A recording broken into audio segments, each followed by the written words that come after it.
তুমি তাকে শাস্তি দিয়েছ। মা অন্যায় করেছে, তুমি তাকে শাস্তি দিয়েছ। কিন্তু আমি তো সন্তান, হ্যাঁ, সন্তান হয়ে আমি তো মা বাবার বিচার করতে পারি না। সন্তানের কাছে মা বাবা দুইজন সমান। মাতৃভাব আর পিতৃবান দুইজন মিলেই তো হচ্ছে সন্তানের ভগবান। সন্তান হয়ে কখনো মা বাবার বিচার করা যায় না। জননী জন্মভূমি স্বর্গাদপি গরীয়সী, জননী সর্ব আরাধ্যা, জননী সতী সাবিত্রী সমনা, সন্তান পালিকে দেবী পূজ্যতে সর্বদা। আর পিতা স্বর্গ পিতা ধর্ম পিতা হি পরমন্তপ, পিতরি প্রীতিমা পণ্যে প্রিয়ন্তে সর্বদেবতা। একটা পাখি একটা পাখা দিয়ে কিন্তু উড়তে পারে না, দুটি পাখা দরকার। তেমনি মা আর বাবা ছাড়া তৈরি হয় নাই আমার এই দেহের আকার। এই যে আমার দেহ খান, এটা মা বাবা দুইজনেরই তো সমান দান। আমি সন্তান হয়ে মা হারা হয়ে কেমন করে থাকবো বাবা? বলো বলো বাবা, কতদিনে আমার মা পাশানি হইতে মানুষ হবে? কতদিনে আবার আমি মাকে ফিরে পাবো? কতদিনে আমি মা বলে ডাকবো? কতদিন পরে আমি মায়ের স্নেহ পাবো? বলো বাবা বলো। সন্তান ভাসে চোখের জলে, বাবার চরণ ধরে বাবার অন্তর গলে গেল। এবার ডাক দিয়ে কয় তারে,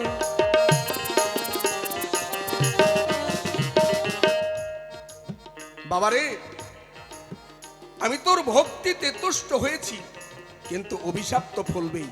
হ্যাঁ, তোর মা মুক্তি পাবে ত্রেতা যুগে। প্রভু রামের চরণ পরশে তোর মা আবার পাষাণী হইতে মানবী হইবে। এবার পুত্র বলছে, বাবা সে তো অনেক দিনের কথা। হ্যাঁ, সত্যের পরে আসবে দাপর। সত্যযুগের আয়ুকাল 17,28,000 বছর। তারপরে আসবে দাপর। দাপরের আয়ুকাল 8,64,000 বছর।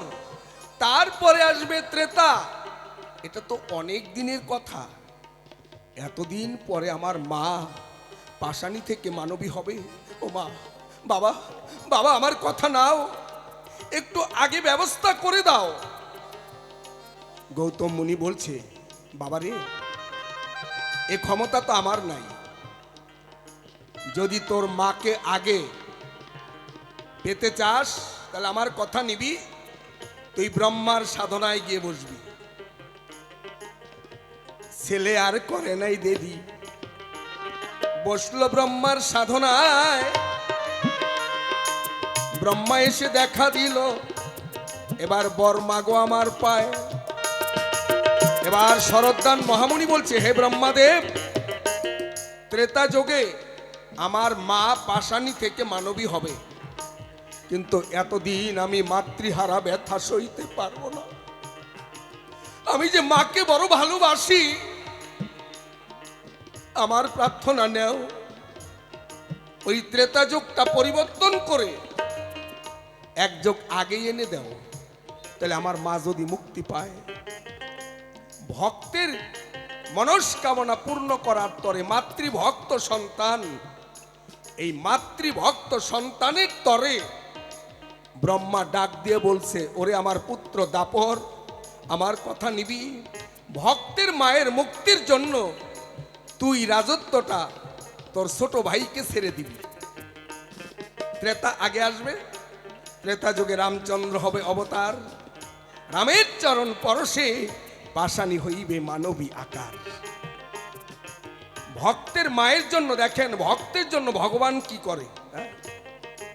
এই রকম যদি কোনো সন্তানের মায়ের প্রতি থাকে ভক্তি টান, তার কথা মেনে নিতে বাধ্য স্বয়ং ভগবান।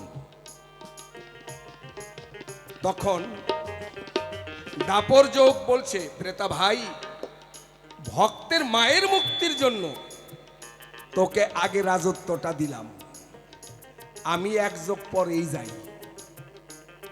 তাই সত্যের পরে ত্রেতা যোগ এলো। ত্রেতা যুগে রামচন্দ্র অবতার হলো, রামের চরণ পরশে পাষাণী মানবী হলো। জয় জয় পরশমণি রামচন্দ্র প্রেমানন্দে সবাই হরিব।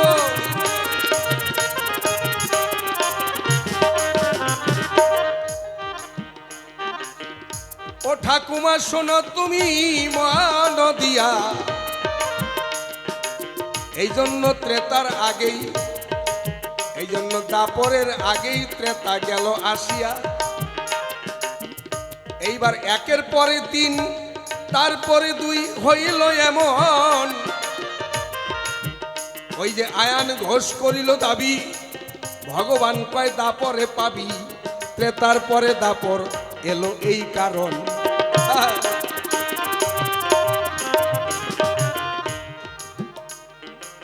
মনে হয় তোমার বুঝতে বাকি রইল না। এরকম কোন ভক্ত যদি সাধনা করে ভগবানের কথাও উল্টাইতে পারে ভক্তের ভক্তির জোরে। কারণ ভগবান যে ভক্তের ভগবান, তিনি যে ভক্তের ভগবান, নিজে ছোট হয়ে রাখে ভক্তের মান। তাই ভগবান বললেন, ভক্ত আমার মাতা পিতা, ভক্ত আমার গুরু, ভক্ত আমার নাম রেখেছে বাঞ্ছা কল্পতরু। ভক্তের হাতে রেখে দিলাম আমার প্রেমের ডুরি, আর ভক্ত যেদিকে ঘুরায় আমায় আমি সেই দিকে ঘুরি। আমি ভক্তের ভগবান। তাই ত্রেতা যুগ আগে এলো, দাপর যুগ পরে গেল। এবার দাপর যুগে আয়ান ঘোষ রাধাকে পেল, বলতে নাই বাধা। আরে সত্যের পরে তো সবই পরিবর্তন। সত্য যুগে যিনি ছিল নারায়ণ, ত্রেতা যুগে তিনি হলো দশরথের নন্দন। পরিবর্তন। সত্য যুগের লক্ষ্মী যিনি, ত্রেতা যুগে তিনি হলেন সীতা ঠাকুরানী। আবার দাপরে সেই রাম এসে হলো কৃষ্ণ দয়াময়, আর লক্ষ্মী রূপী সীতা ঠাকুরানী, তাকে দাপরে রাধারানী কয়। আচ্ছা, তোমার বেলায় যদি যাই, তুমিও তো আর সেই সত্যের আদ্যাশক্তি নাই। হ্যাঁ, সত্য যুগে যোগ মায়া যোগেশ্বরী, যোগ নিদ্রায় ছিলে। তারপরে ত্রেতা যুগে তুমি লঙ্কেশ্বরী হলে, রাবণের বাড়ি লঙ্কেশ্বরী। আবার পাতালে হলে ভদ্রাকালী। তাহলে তুমিও তো যোগে যোগে পাল্টাচ্ছ। আবার দাপরে হলে যোগ মায়া যোগেশ্বরী, মানে বৃন্দাবনের গোপী যারা। আগে ওই যোগেশ্বরী কাত্যায়নী ব্রত করত, তারা যমুনার পারে গিয়া ওই যোগ মায়া যোগেশ্বরী কাত্যায়নীকে পূজা করিয়া তার কাছে বর চায়, হে যোগমায়া যোগেশ্বরী, হে মা কাত্যায়নী, তোমার কাছে এই বর চাই, তোমার কৃপায় যেন রাসমঞ্চে আমরা ভগবান শ্রীকৃষ্ণকে পাই। এই যে যোগাযোগ করো বলেই তো যোগেশ্বরী। তুমিও তো সেই আদ্য শক্তি নাই, তুমিও পরিবর্তন, আমিও পরিবর্তন, রাধাও পরিবর্তন। ওই যে বললে হবে না দোষ, যিনি ছিল এখন হইল আয়ান ঘোষ, সেও পরিবর্তন। পরিবর্তনে পরিবর্তন। এইবার সুন্দর একটা প্রশ্ন করেছে, কয় ইঙ্গিতে কইলাম। আমি বুঝা নিছি ঠাকুমা, ইঙ্গিতে কইলাম, আমি বুঝা নেই, অসুবিধা নাই।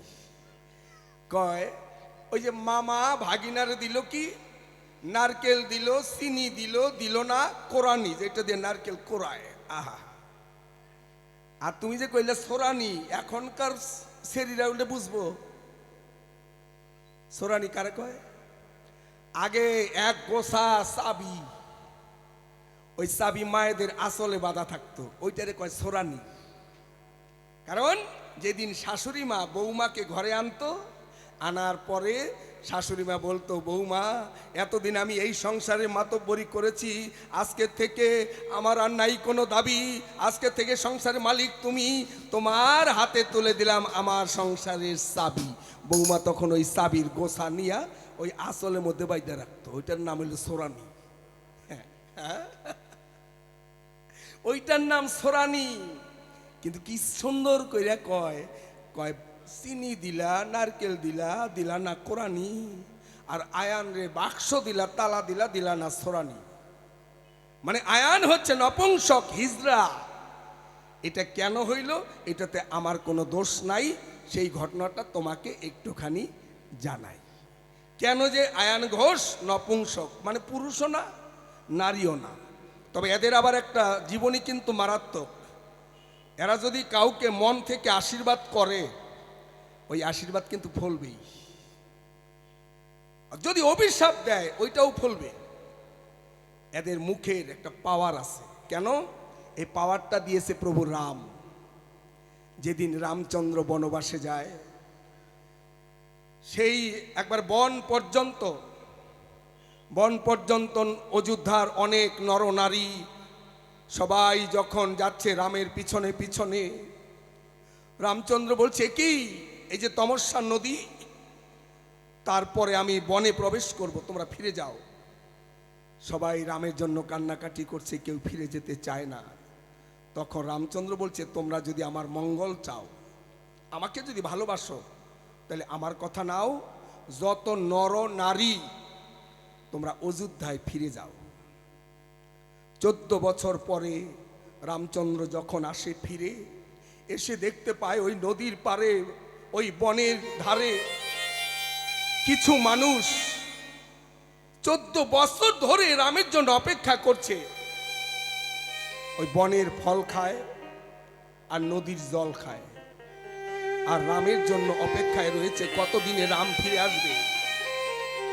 রামচন্দ্র বলছে কি, 14 বছর পরে আমি ফিরে আসতেছি ঘরে, তোমরা যাও নাই ফিরে, তোমরা এখানে আছো। বলছে, প্রভু রাম, আমরা তো যেতে পারি না, আমরা তোমার জন্য এলাম। আর যেদিন সবাই চলে গেল, তুমি কি বলেছিলে, যত নর নারী সবাই ফিরে যাও যার যার বাড়ি। তাহলে আমরা তো নর না, আমরা নারীও না, আমরা তো হিজড়া, আমরা তো নপুংসক।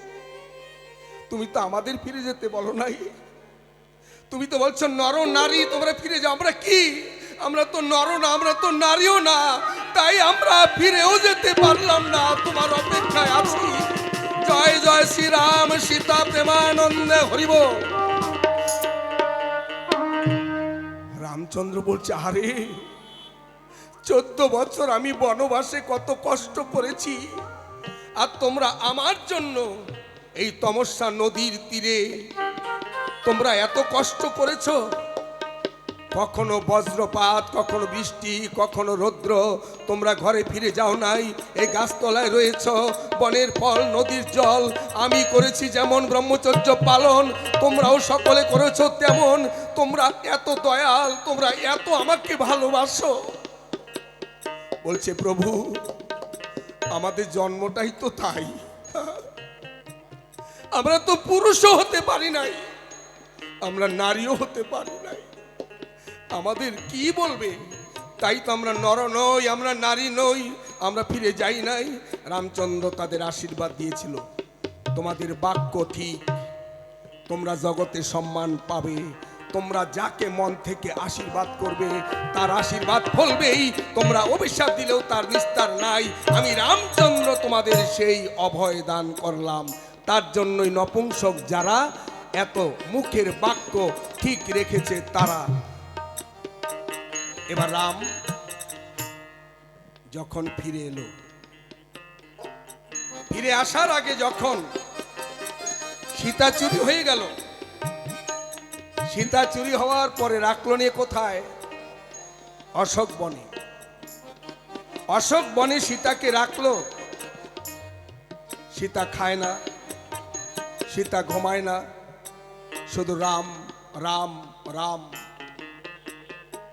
এবার 10 জন চেরি মানে রাক্ষসী ও সীতাকে পাহারা দেয়, বলে, সীতা তুই রামকে ভুলে যা, তুই রাবণকে মেনে নে, নইলে তুই বাঁচতে পারবি না।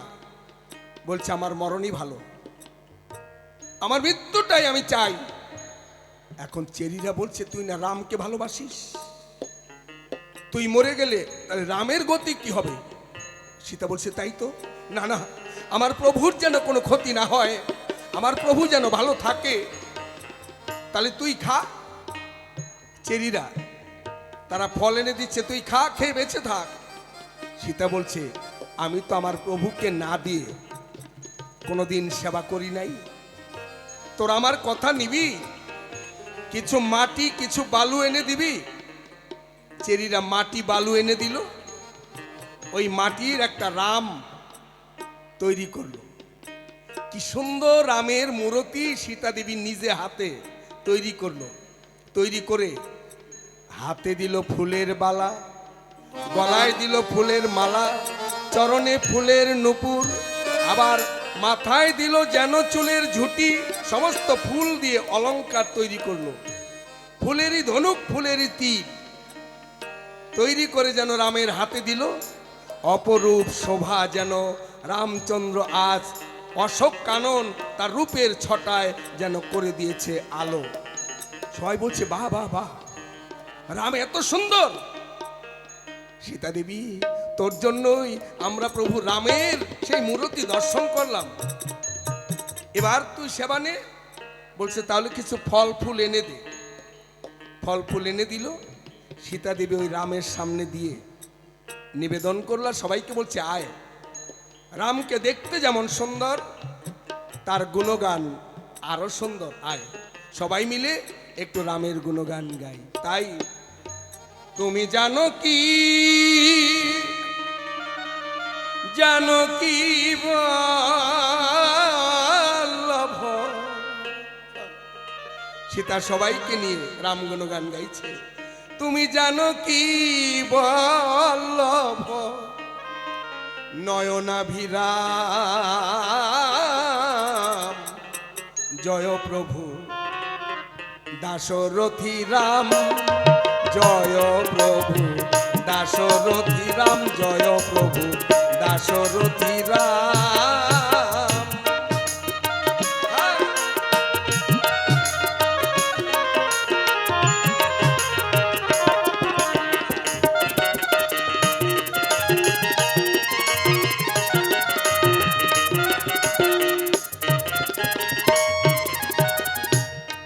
সবাই মিলে রামকে পুজো দিয়ে রাম গুণাগুণ গাইল। সীতার বদনে রাম নাম শুনে, রাম কীর্তন করে যে কয়জন রাক্ষসী ছিল সবাই আজ রাম ভক্ত হয়ে গেল। হ্যাঁ, জয় জয় রাম, সীতা প্রেমানন্দে সবাই হরি বল হরি বল।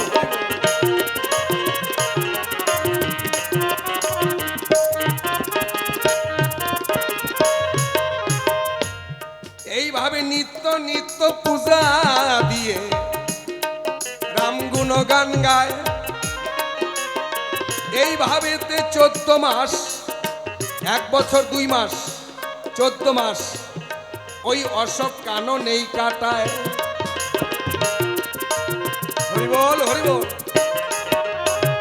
সীতার ভক্তিতে, সীতার শক্তিতে ওই যে মাটির মূর্তি রাম, সে যেন প্রাণ প্রতিষ্ঠা হয়ে গেল, জ্যান্ত হয়ে গেল ভক্তিতে।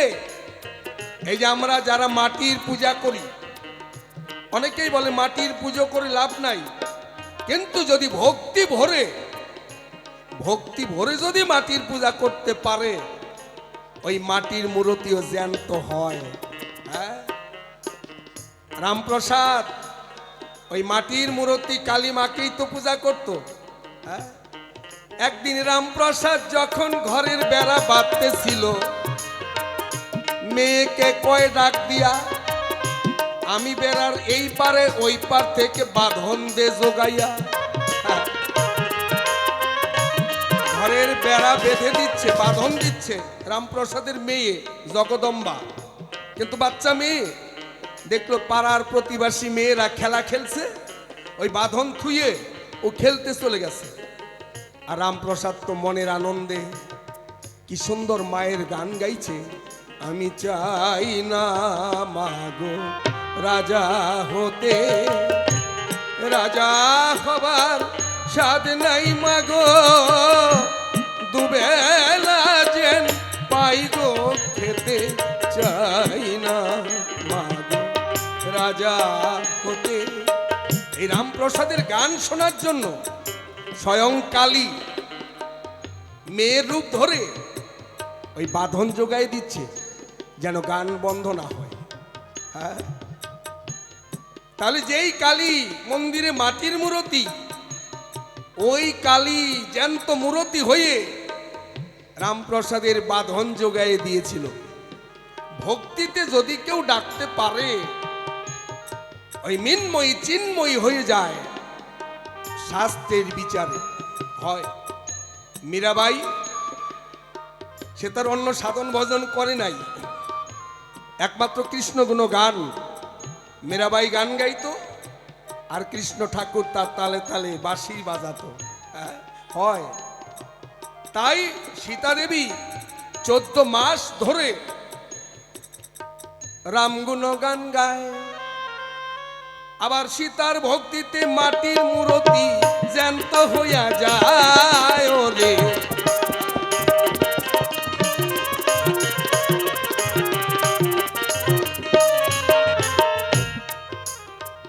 এবার রাবণ বধ হয়ে গেল, সীতাকে উদ্ধার করে রামচন্দ্র বলছে চলো যে এইবার ঘরে।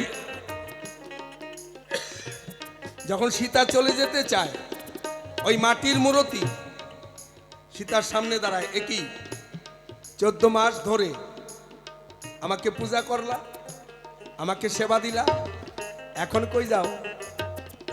সীতা বলছে আমি যাচ্ছি আমার স্বামীর কাছে। কয় কে তোমার স্বামী? কয় রাম। তাহলে আমি কে? আমিও তো তোমার স্বামী।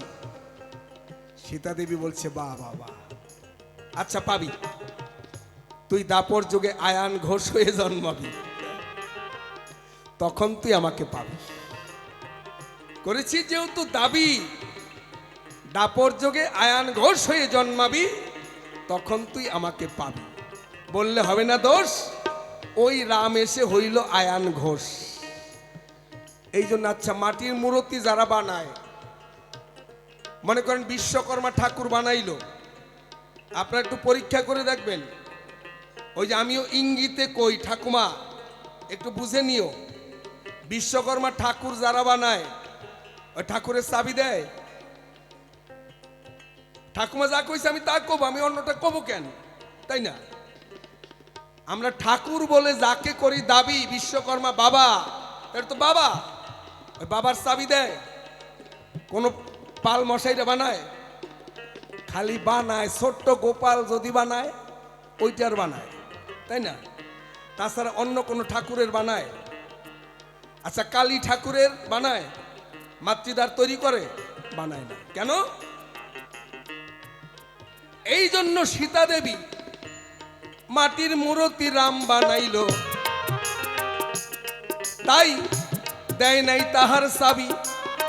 সীতা দেবী রামের ওই চাবি বানায় নাই, মানে পুরুষাঙ্গ বানায় নাই, ওইটাই এসে আয়ান ঘোষ হয়ে জন্ম নিল, ওই জন্য ওর চাবি নাই। তোমার প্রশ্নের জবাব সে। হ্যাঁ,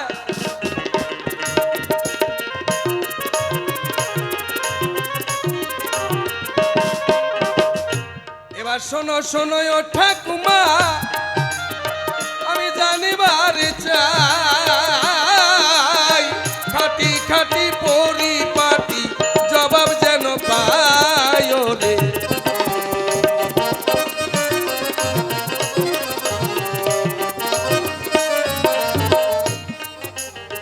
ও ঠাকুমা, আপনারা দেখবেন যেইখানে রাধা কৃষ্ণ, আচ্ছা সেইখানে একটা বুড়ি লাঠি হাতে নিয়ে, তাই না?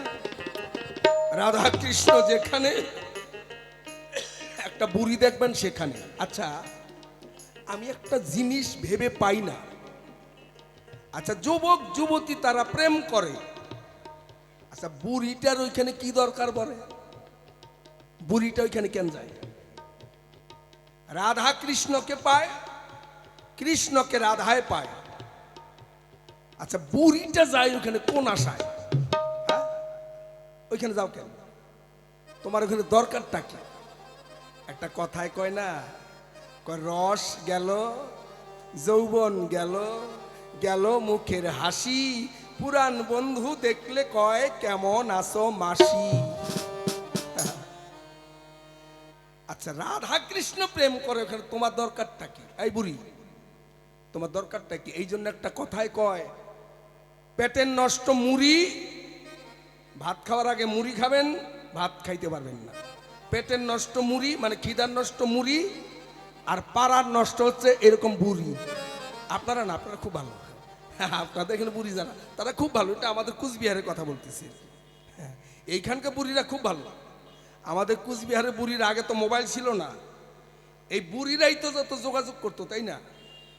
আগে মোবাইল ছিল না, ওই কোন সেরা আর সেরি মানে সোরা সুরি, ছেলে আর মেয়ে, তারা প্রেম ভালোবাসা করতো, এই বুড়িয়ে যোগাযোগ করতো। যদি কোনো একটা ছেলে বুড়ির একটা পান খাওয়াই কইতো, এই বুড়ি, ওই যে ওই পাড়া একটা সুন্দরী, ওরে আমি কিন্তু ভালোবাসি, আমার কথা নিবি, পান এই যে দিলাম, আরও একটা পান পাবি, আমার চিঠিটা নিয়ে ওইখানে দিবি। এইবার বুড়ি আসলের মধ্যে চিঠি বান্ধা একবার চলে গেছে ওই বাড়ি। বুড়ির মানুষকে তো সবাই ভালোবাসে, গিয়ে বুড়ি আবার ওই মেয়ের বাবা মায়েরে কয়, কি রে তোরা কেমন আছস, আমার কথা তো তোরা মনেই করস না। মানে আমি যে কত ভালো। হ্যাঁ, ওরা কয়, না না না না বুড়িমা, আপনারা তো খুব ভালোবাসি, আপনি তো অনেক দূর আসেন না। কয়, এই জন্যেই তো তো গো দেখতে আসি, মনটা খালি কান্দে। আর বুড়ি খালি এদিকে সেদিকে দেখে, মেয়েটা কই, মানে চিঠি তোর কাছে, তোর মাইয়াটা কই? কয়, মাইয়া তো ঘরে বই পড়ে, যাও যাও যাও, ওই দেখো। এইবার বুড়ি ওই ঘরে গিয়া কয়, কিলো নাতনি, তোর লাইগা তো নাগর পাগল হইয়া গেছে, এই যে আমারে চিঠি দিছে। চিঠি দিল, মেয়ে তাড়াতাড়ি করে আবার একটা চিঠি লিখে ওই বুড়ির আসলে বান্ধা দিল। কয়, বুড়ি একটা পান খাইয়া যাও। কয়, আমি তো এইটাই চাই। মোবাইল ছিল না, যোগাযোগ করতো ওই যে বুড়ি। এই জন্য কয়, পেটের নষ্ট মুড়ি আর পাড়া নষ্ট করে এরকম বুড়ি। তোমার লাভটা কি? হ্যাঁ, রাধা কৃষ্ণ যেখানে ওইখানে কেন যাও, গিয়ে তুমি ওইখানে কি সুখটা পাও, কথার জবাবটা দাও। একটা প্রশ্ন হইল, দ্বিতীয় প্রশ্ন আমার এলো, আচ্ছা বুড়ি, আমি তোমার একটা অবস্থা দেখে আমি চিন্তা করে মরি। আমার গুরুদেবের যে বাবা, মানে ভগবান কৃষ্ণের গুরুদেবের নাম শান্তিপন মহামুনি, যার বাড়িতে 2 মাস 4 দিন কৃষ্ণ লেখাপড়া করেছিল, অবন্তীনগর। তাহলে এই গুরুদেবের বাবার নাম ব্রাহ্মণ্য দেব, আর মায়ের নাম হইল এই যে বড়াই বুড়ি, মানে ওই সম্পর্কে ঠাকুমার নাতি, আমার গুরুদেবের মা। আমি জানি আমার গুরুদেবের বাবা মানে আমার ঠাকুমা, ঠাকুরদা, ঠাকুরদাদা তো মরে নাই, সে এখনো বেঁচে আছে। আচ্ছা বুড়ি, তাহলে তুমি কেন তোমার স্বামী বেঁচে থাকতে তুমি পরো এরকম সাদা শাড়ি? বড়াই বুড়ি কোনো রঙিন কাপড় পরে? সাদা কাপড়, সাদা কাপড় পরে, আবার এক পাশে পায়ের নাই, আরেক পাশে একটা লাল পায়ের, আবার এক হাতে শাখা নাই, আরেক হাতে আছে, কপালে সিঁদুর নাই, শীতিতে আবার একটুখানি আছে। আমি তো ব্যাপারটা বুঝতেই পারলাম না। আচ্ছা, যাদের বিয়ে হয় তাদেরকে কি কয়? সধবা। আর স্বামী মরে গেলে বিধবা। আর এমনও কিছু নারী আছে, বিয়ে হইল স্বামী সংসার করে না, আবার সারা জীবনে অন্য জায়গায় বিয়েও বসে না, আবার স্বামীর বাড়ি যায়ও না, শাখাও ভাঙ্গে না, সিঁদুরও মোছে না, আবার স্বামীর সঙ্গে কোনো যোগাযোগও নাই। এরকম আছে না 2-1 জন? ওইটারে কি কয়? ওইটার নাম অধবা। স্বামী বেঁচে থাকলে সধবা, মরে গেলে বিধবা। আর যেটা স্বামী আছে সংসার করে না, আবার বিয়েও বসে না অন্য জায়গায়, ওইটার নাম অধবা। আমি এই 3টার একটাও তোমার মধ্যে পাইলাম না। তোমারে দেখে আমি ধবধবা, মানে একটা সুন্দর ইস্ত্রি করা শাড়ি সাদা, আবার একটা পায়ের লাল, এক হাতে শাখা আছে আরেক হাতে নাই, কপালে সিঁদুর নাই, এই শীতের মধ্যে একটুখানি পাই, তুমি অধবা না বিধবা একটু ভালো করে কবা। তোমার এইরকম অবস্থা কেন, এটা জানার জন্য বাসনা, জবাব দিও হেন। তাহলে দুইখানা জিজ্ঞাসা গেল, আর একটা চাপায় দিয়ে যায়। আমার যেহেতু তিনটা প্রশ্ন করছে, আমি তিনটা না করে তো যাবো না, আমিও তিনটাই করব। আচ্ছা বলো, এবার তোমার পূর্বজন্মের সূত্র ধরে একটা প্রশ্ন করব।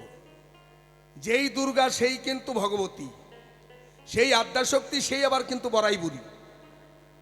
দুর্গাই বড়াই বুড়ি, বড়াই বুড়ি দুর্গা, দুর্গাই হচ্ছে আদ্যাশক্তি মহামায়া।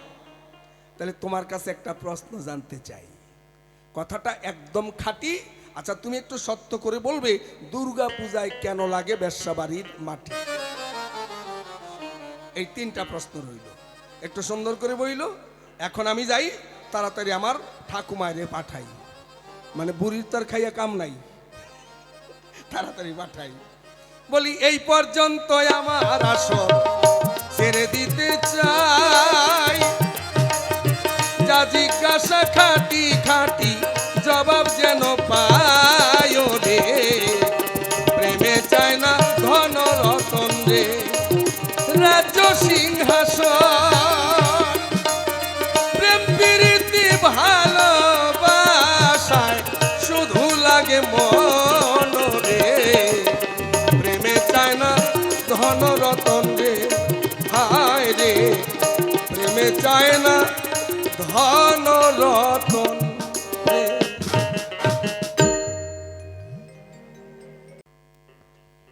হরিবল হরিবল, জয় নিতাই গৌর হরিবল, নিতাই গৌর হরিবল। আমার কাছে সুন্দর সুন্দর কথা জিজ্ঞাসা করেছে, ভুলি নাই, মনে আছে। একটি গান গাই, তারপর দাদু ভাইয়ের টপর টপরটা ছুটাই নাকি, একটু বেশি বেশি করছে। বেশি কথা বললে খাজনা দিতে হয়, আমার দাদু ভাইয়ের বোধহয় জানা নাই আগের দিনের ঘটনা, না বললে একদমই চলবে না। বিয়ে বাড়িতে যদি, মানে বিয়ে, ছেলের বিয়ে যদি দিতে যায়, সম্পত্তি যদি নাও থাকে, জামা কাপড়ও নাই, অন্য বাড়ির থেকে হাওলাত করে নেয়, নিয়ে গিয়ে বেশি বেশি বানিয়ে বানিয়ে বলে, তারপর কিন্তু বিয়ে ঠিক করতো না। এরকমও কিন্তু কিছু কিছু বাড়ি আছে। তো সেরকমই একজন ব্যক্তি আর কি, সেরকম বেশি বেশি বলে, বেশি কথা বলে বিয়ে ঠিক করে ছেলের সঙ্গে বিয়ে করিয়ে নিয়ে এসেছে বৌমা ঘরে। বৌমা যখন ঘরে এলো বাড়িতে, তো এইদিকে মানে কুকুর ঢুকে, ওইদিকে শিয়াল পালায়, এরকম অবস্থা। বৌমা যদি আসে তাহলে তো সেইভাবে কিছুদিন একটু নতুন নতুন সেরকমভাবে থাকতে হয়। রান্না বান্না করতে গেলে তেল মশলা একটু বেশি যায়, বৌমা রান্না করে নতুন নতুন রান্না। এখন বৌমা রান্নাঘরে ঢুকলো, অল্প দিনের মধ্যেই তেল মশলা শেষ হয়ে গেছে। অল্প দিনের মধ্যেই তেল মশলা যখন শেষ হয়ে গেল, করে নাই দেরি, শাশুড়ি মা তার স্বামীকে ডেকে বলছে, হ্যাঁ গো, নতুন বৌমা ঘরে এসেছে, রান্না করতে গিয়ে তেল মশলা বেশি শেষ করে ফেলেছে, খরচ করে ফেলেছে, এখন তো তেল মশলা নাই, বাজারে যাও, সবজি টবজিও আনতে হবে, বাজারে গিয়ে সবজি আনো। বলে আরে আমি বাজারে যে যাবো, আমার পকেটে তো টাকা নাই, টাকা পাবো কই? বলে টাকা পাবা কই, আমি এটা কেমন করে বলবো? বেশি বড় বড় কথা বলে, বেশি বেশি কথা বলে ছেলেকে বিয়ে দিয়েছো, এখন তুমি বোঝো, কই থেকে জোগাড় করবো আমি জানি না। ঘরে ছিল একটু বেশি চাল, বলে একটা কাজ করো, ওই 2 কেজি চাল আমারে দাও।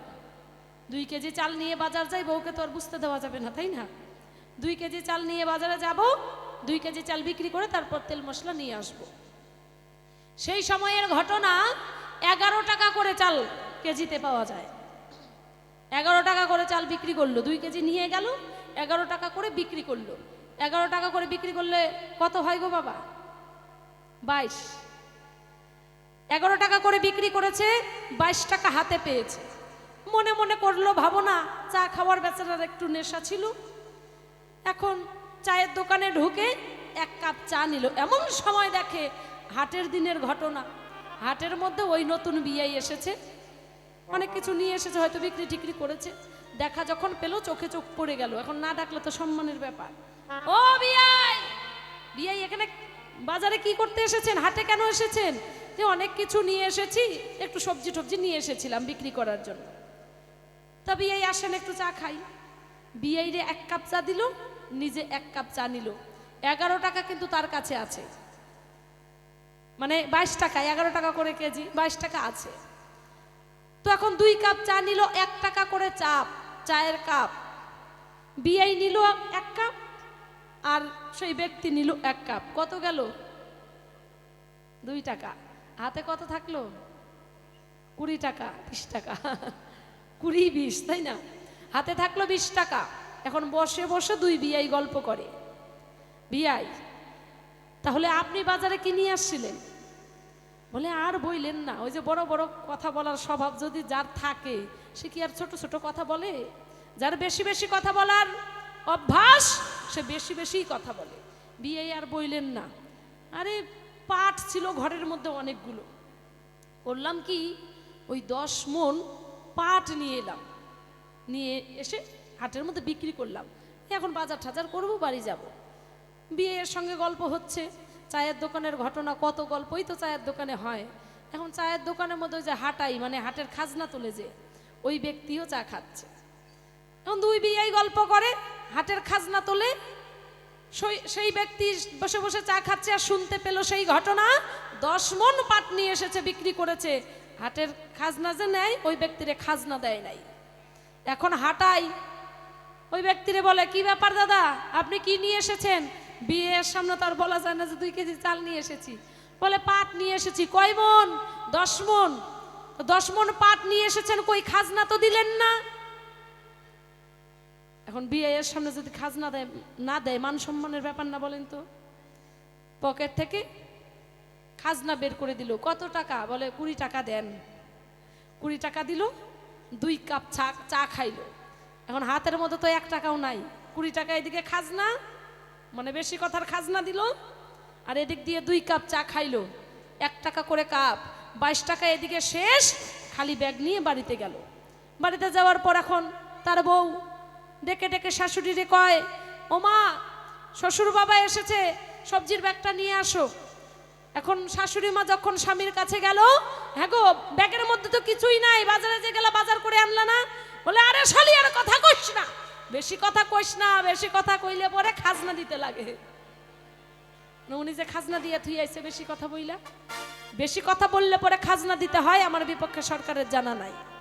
তাই এমন কথা বলো না যেন খাজনা দিতে লাগে। আমিও কিন্তু খাজনা নিতে পারি নাকি? মনে মনে ভাবছে, ভাই বউ কিছুই কবে না, তাই না? আমি যা ইচ্ছা তাই বলে যাব। আরে একটু মায়া দয়াও তো থাকতে লাগে। তোমার ভাই বউ আমি, প্রশ্ন তুমি একটা করতা, 3টা জিজ্ঞাসা করে তারপর বসে বলছে। মনে মনে ভাবছে, 3টা জবাব দিতে অনেক সময় লাগবে, আমি বসে বসে বিশ্রাম করব। ওইটা হবে না। তোমারেও আবার আসরের মধ্যে পাঠাবো, কোনো চিন্তা নাই। একটা গান শুনেন, গান গাই। বলল কি, রস গেল, যৌবন গেল, গেল মুখের হাসি, পুরানো বন্ধু দেখলে বলে নাকি কেমন আছো মাসি। এটা নাকি পরে হয়, যখন কিনা রূপ যৌবনও চলে যায়, তাই না? সে তো সবার ক্ষেত্রেই তাই। কারো রূপ যৌবন কি সারা জীবনের জন্য? প্রত্যেকটা মানুষেরই তাই। যতদিন দেহের মধ্যে যৌবন রয়েছে, যতদিন তুমি দেখতে সুন্দর কিংবা সুন্দরী, ততদিন কি বলবে? আই লাভ ইউ, তাই না? আমি তোমাকে ভালোবাসি। আর যখন তুমি রূপ যৌবন হারাবে, তোমার সেই সৌন্দর্য তোমার মধ্যে আর থাকবে না, গায়ের চামড়া আর টান থাকবে না, তখন কি বলবে? আই লাভ ইউ বলবে কি? তখন বলবে আই হেট ইউ, আমি তোমাকে ঘৃণা করি। এটা সবার জন্য। ও দাদু ভাই, আজকে তুমি যে রূপের বড়াই করছো, এই রূপ তোমারও থাকবে না, চিরস্থায়ী নয় রূপ। এখন বলে যে মুড়ি নাকি পেটের খিদের নষ্ট, পাড়ার নষ্ট বুড়ি, খিদার নষ্ট মুড়ি, এরকম একটা বলে গেছে, তাই না? তোমার হয়তো জানা নাই, তাই তুমি করলে আলোচনা। সঠিক যদি বুদ্ধির দরকার পড়ে, তোমাকে যেতে হবে সেই মানুষের ধারে। কোন মানুষ? যে মানুষের হচ্ছে 3টা মাথা। 3 মাথা কারে কয়? একটা বয়স্ক মানুষ, যাদের বয়স হয়ে যায়, সে বৃদ্ধ হোক কিংবা বৃদ্ধা হোক, 3 মাথার ধারে তোমাকে যেতে হবে, তাহলে পাকাপুক্ত বুদ্ধি পাবে। তাদেরকে বলা হয়, কাদেরকে? যার বয়স হয়ে গেছে।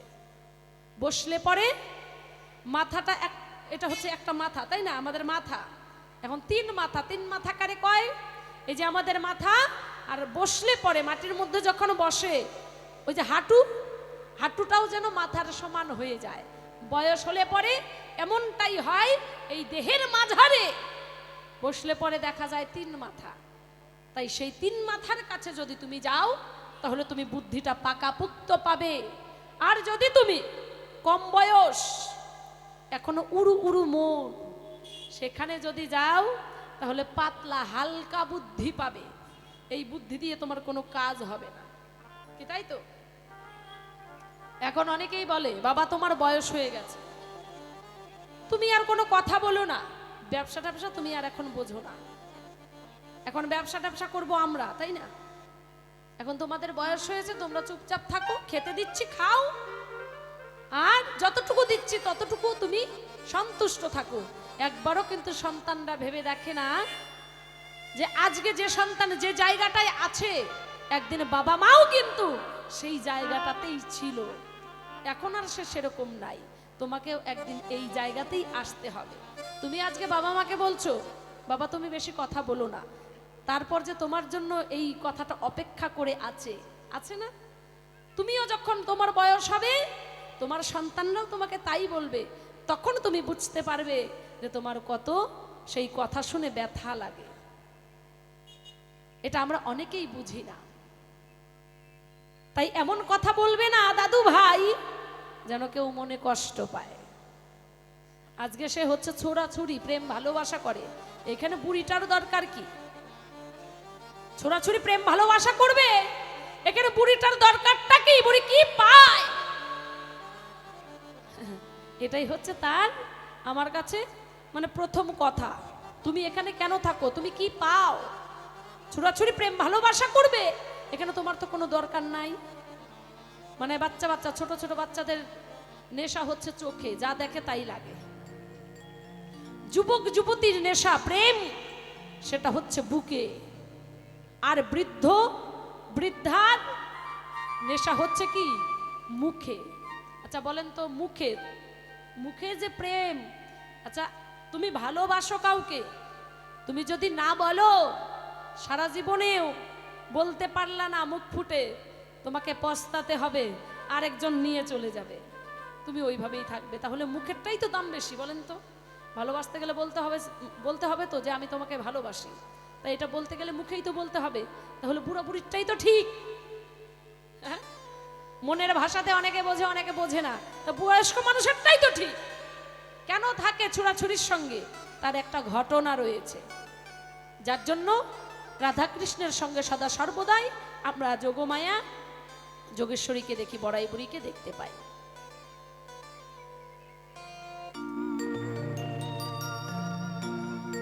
তাই তো শোনো শোনো শোনো ও গো আমার আদরের দাদু ভাই,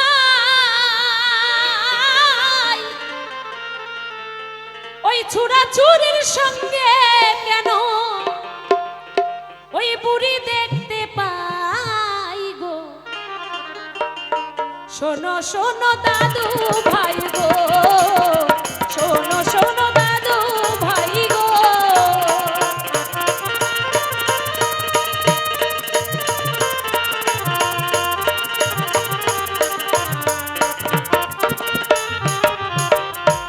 মানুষের দিন যখন চলে যায়, মানুষ ভুলে যায় যে সে আমার উপকার করেছিল।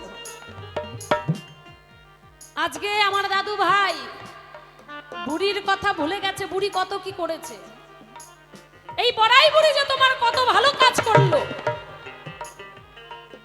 যখন তুমি রাধা না পেয়ে ওগো ভাই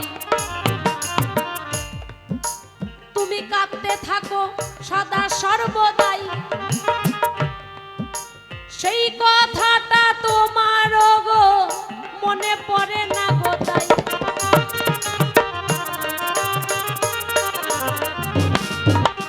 আমি তোমারে জানাই বসে বসে শোনো আমার ওই না দাদু ভাই গো,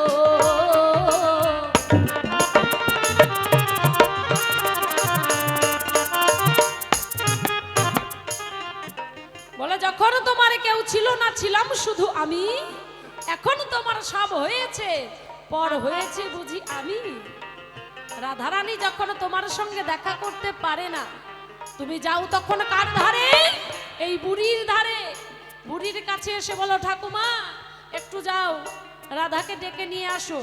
কত রূপ ধরে আমি রাধাকে তোমার সঙ্গে দেখা করানোর তরে কত রূপ ধরেছি, কত ছল করেছি, কত চাতুরি করে রাধাকে নিয়ে তোমার সঙ্গে কথা বলিয়ে দিয়েছি। আজকে কিনা তুমি এই বুড়িটাকেই ভুলে গেলে? হ্যাঁ দাদু ভাই, এটা তুমি ঠিক করো নাই। তাই বলেছে যখন তোমার কেউ ছিল না, ছিলাম শুধু আমি, আর এখন তোমার সব হয়েছে, পর হয়েছি আমি। শোনো শোনো বলি আমি ধর্মসভার ঠাই, এই ছুরাছুরির সঙ্গে কেন ওই বুড়িটারে পাই?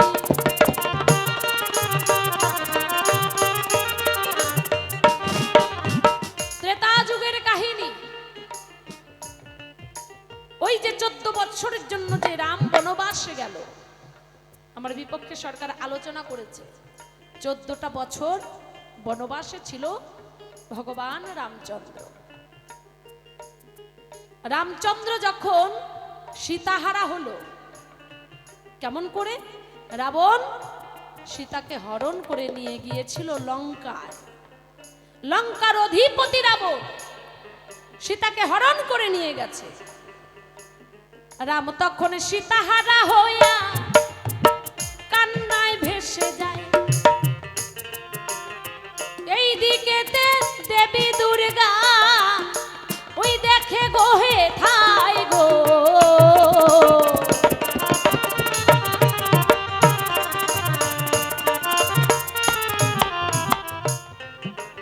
যখন সেই রাম কান্না করছে সীতাহারা হয়ে, সীতাকে রাবণ হরণ করেছে। যোগমায়া যোগেশ্বরী যখন দেখতে পেল, দেবী দুর্গাই তো যোগমায়া যোগেশ্বরী, আদ্যা শক্তি মহামায়া, তখন মনে মনে ভাবলো আজকে আমার ভক্ত রাম, সে তার স্ত্রীকে হারা হয়ে সে নয়ন জলে বক্ষ ভাষায়, তার যে দুঃখের সীমা নাই।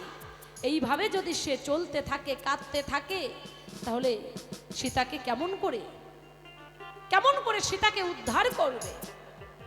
আমাকে একটু সহযোগিতা করতে হবে। আমি সীতার রূপ ধারণ করে ওই রামের কাছে গিয়ে, যতদিন সীতা রামের কাছে আসবে না ততদিন আমি সেখানে থাকব। এই মনে মনে ভাবনা করে কি করলেন? সেই জায়গাতে গেলেন। রামচন্দ্র কাছে, ওই না সীতা নাই তাহার কাছে, আমি বলি সভার ঠাই।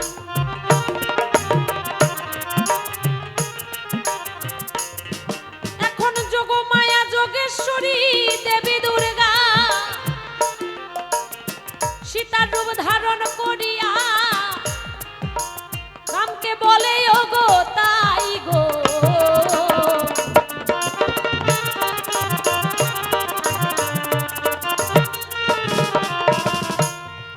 রামকে বলছে ও গো স্বামী, তুমি কাঁদছো কেন? আমি তো তোমার সম্মুখেই আছি। আমি ফলানার তরে একটু গেলাম বনের ভেতরে, আমাকে হারা হয়ে তুমি এমন ভাবে কাঁদছো যেন আমাকে কেউ হরণ করে নিয়েছে। দেবী দুর্গা সীতার রূপ ধারণ করে এমন করে গিয়ে বলছে যে তাকে সান্ত্বনা দিয়ে রাখতে হবে। কিন্তু ভগবান রাম, সে তো ভগবান, সে সব বোঝে। যখন কিনা বলল যে স্বামী তুমি আমার নয়নের দিকে একবার তাকাও, কেন তুমি কাঁদছো? তুমি আর কান্না করবে না, আমি তো তোমার সম্মুখেই রয়েছি। ওই বদনের দিকে যখন তাকালো আমি বলতে চাই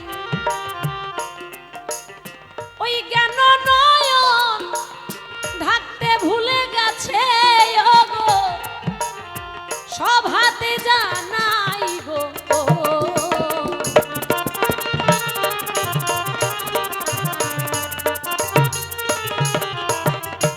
জ্ঞান নয়ন ঢাকতে ভুলে গেছে দেবী দুর্গা।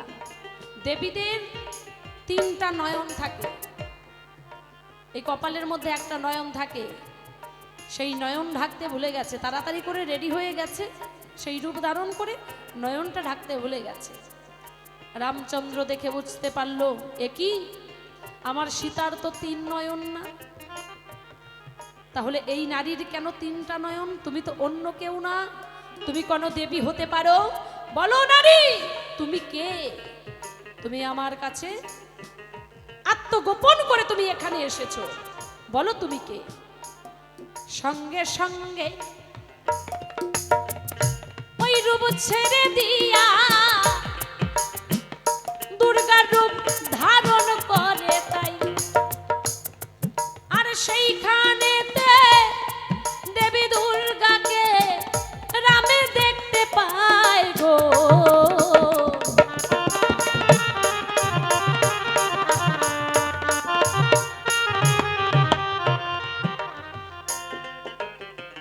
সঙ্গে সঙ্গে বলল হে মা তুমি আমার সঙ্গে ছল করলে মা, তুমি সীতার রূপ ধারণ করে আমার সম্মুখে এসে আমাকে মিথ্যে কথা বললে মা। সব ঘটনা যখন খুলে বলল দেবী দুর্গা যে আমি তোমাকে সান্ত্বনা দেওয়ার জন্য আমি তোমার সম্মুখে এসেছি সেই রূপ ধরে, তুমি যেমন করে কাঁদছো, যেমন করে সীতাহারা হয়ে তোমার মন খারাপ হয়ে আছে, এইভাবে যদি চলতে থাকো সীতাকে কে উদ্ধার করবে? রাম তুমি কথা দাও তুমি সীতাকে উদ্ধার করবে আর তুমি নিজেও ঠিক থাকবে।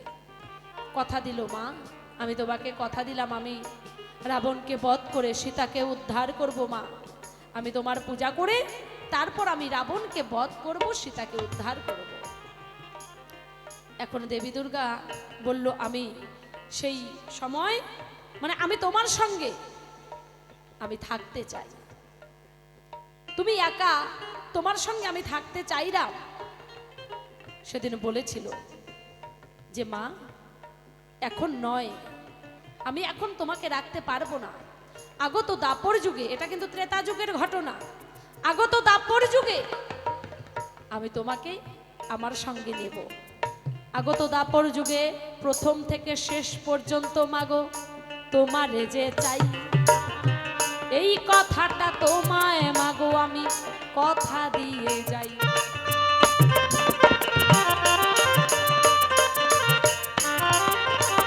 তাই তো কৃষ্ণ ভগবান যখন গোপাল হয়ে জন্ম নিল কংসের কারাগারে, সেইখানেতে যোগমায়া যোগেশ্বর